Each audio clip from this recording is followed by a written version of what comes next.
Hello YouTube. So at the end of August in the year 2022, we find out that Ukraine Ministry of Defense reveals a mythical creature destroying Russian military bases.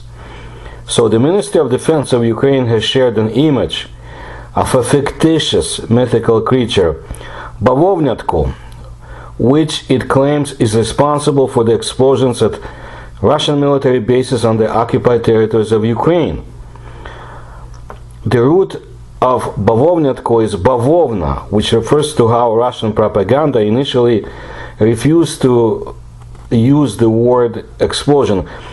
You know what, let me get later to this, because I was asked to explain by people who don't speak Ukrainian what's the meaning of all this.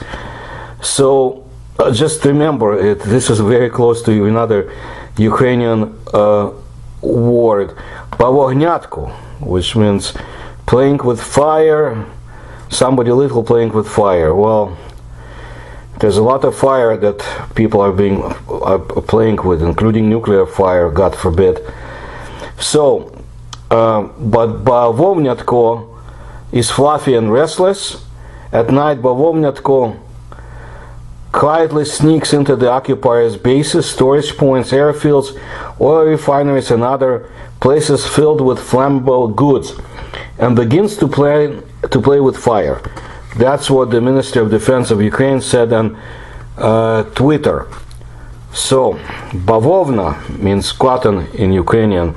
Now, the fluffy creature is meant to symbolize Bavovna, or cotton, which has become synonymous with explosions at strategic Russian targets, which Russian propaganda consistently explains away by claiming someone was smoking or playing with fire at those facilities. Svetlana Alevska is the artist responsible for the visualization of the Bavovnyatko, which has been shared on the Armed Forces of Ukraine and the Operational Command Pivden South Facebook pages. This situation dates back to the late 2010s. It was then that the Kremlin finally tightened the screws and instructed any Russian media to officially call any explosions, primarily gas, as chlapok, which means a clap or a pop. If somebody claps, that's the sound it makes. So if the journalists violated this order, according to Ukrainians, then the media would get a huge fine, their newspaper or magazine or TV station. Well, what's the difference between the cotton and explosion? Yes, actually there's nothing. It's a typical example of the double think.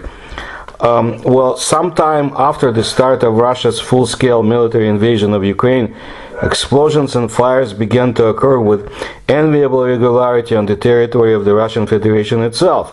It all started with the Belgorod region. Residents of both the regional center and district towns complained of explosions and smoke. The local authorities apparently, on the instructions of the Kremlin, did not give reliable explanations for the explosions and fires. And the propagandists, out of old habit, started talking about claps, chlapok. So one of the Ukrainian users decided to make a joke. So what is the Bavovna war? So Ukrainians played on the homonymy of the words chlapok and chlopok. So clap and cotton, so to say.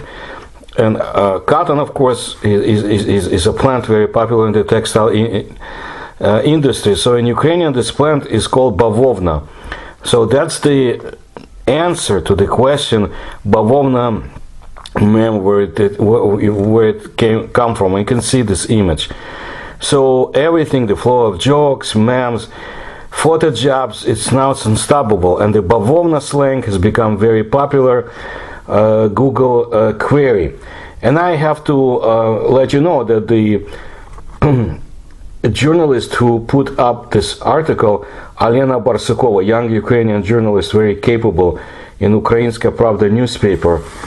So now you understand if anybody asks you about the cotton and the explosions and all else. But I have to tell you, you know, this is not altogether a laughing matter. It's a very unnecessary war, and then I don't know the consequences that are awaiting Europe and the world. This war set Russia back, I think, by half a century, and it's not doing any good to Ukraine. People are dying on both sides. It was, to my opinion, completely unnecessary war, and I am wondering about the forces behind it, and I'm not going to go into details. I hope it doesn't become any worse, and that the nuclear power is not get unleashed, and there is some kind of a solution, but I see less and less of any solution coming forth. So I was asked to explain about the meaning of the word bavovna and the whole situation, and I did. So I thank you for your attention to my work, and I'll bring you more videos soon.